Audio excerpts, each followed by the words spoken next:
అడవి తల్లే ఆశీర్వచనమై కోరిన కోర్కెలు తీర్చే కల్పవల్లిగా వెలిసిన వనదేవతలు సమ్మక్క సారలమ్మల కొలువు ఈ మేడారం. ఇది కేవలం ఒక జాతర కాదు, కోట్లాది మంది గిరిజనేతర భక్తుల అపార విశ్వాసానికి ప్రతీక. తెలంగాణ సాంస్కృతిక వైభవానికి నిలువుటద్దం, గిరిజన పోరాట పటిమకు సజీవ సాక్ష్యం మేడారం జాతర.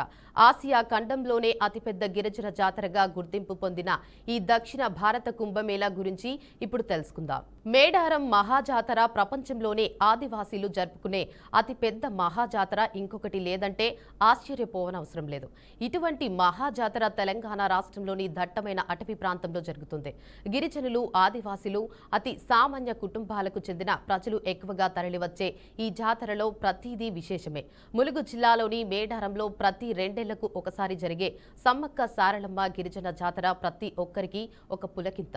ఈ జాతరకు తెలంగాణ రాష్ట్రం నుండి మాత్రమే కాకుండా అనేక రాష్ట్రాల నుండి కోట్లాది మంది భక్తజనం తరలివచ్చి తల్లులను దర్శించుకుంటారు. అంటే సమ్మక్క సారలమ్మ మహత్యం ఎంతటిదో అర్థమవుతుంది.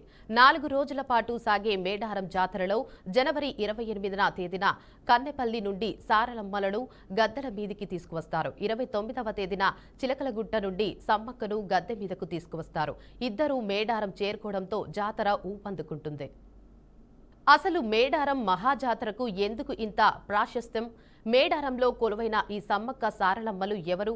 వారి చరిత్ర ఏమిటి అంటే 12వ శతాబ్దంలో ఉమ్మడి కరీంనగర్ జిల్లా జగిత్యాల ప్రాంతంలోని పొలవాసను పాలించిన ఆదివాసీ దొర మేడరాజు ఆయన ఏకైక కుమార్తె సమ్మక్కను మేడారం పాలకుడు పగిడిద్దరాజుకు ఇచ్చి వివాహం చేశారు. వీరికి నాగులమ్మ, సారలమ్మ, జంపన్న అనే 3 సంతానం.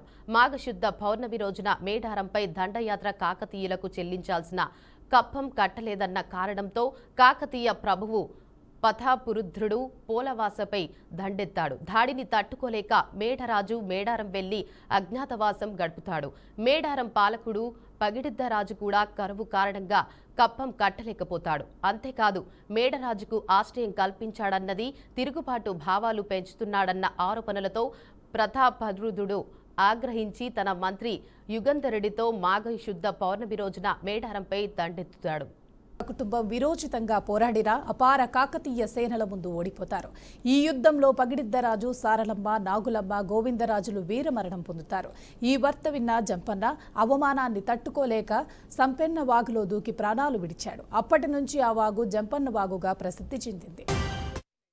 అపర కాళీల కాకతీయులపై విరుచుకుపడిన సమ్మక్క కాకతీయుల వెన్నుపోటుతో చిలకలగుట్టపైకి వెళ్లి అంతర్ధానమైంది. అప్పటి నుంచి ఆ తల్లి కూతుళ్ల ధీరత్వాన్ని గుర్తు చేసుకుంటూ గిరిజనుల మేడారం జాతర నిర్వహిస్తున్నారు. తెలంగాణ రాష్ట్రం మేడారం జాతరను అధికారిక పండుగగా నిర్వహిస్తుంది అంటే ఆ తల్లుల మహత్యం తెలుసుకోవచ్చు. అందుకే ఆ తల్లుల వీరత్వాన్ని, త్యాగాన్ని గుర్తు చేసుకుంటూ ప్రతి 2 ఏళ్లకొకసారి దక్షిణ భారత కుంభమేళగా మేడారం జాతర జరుపుకుంటూ అమ్మల ఆశీర్వాదం ఉంటే చాలు అనుకుంటూ ఎంతో మంది భక్తులు ములుగు జిల్లాకు వస్తుంటారు. అంతేనా, కొంతమంది అయితే దట్టమైన అడవిని దాటుకుంటూ ప్రాణాలను తెగించి ఆ చల్లని తల్లుల కోసం రావడం విశేషం.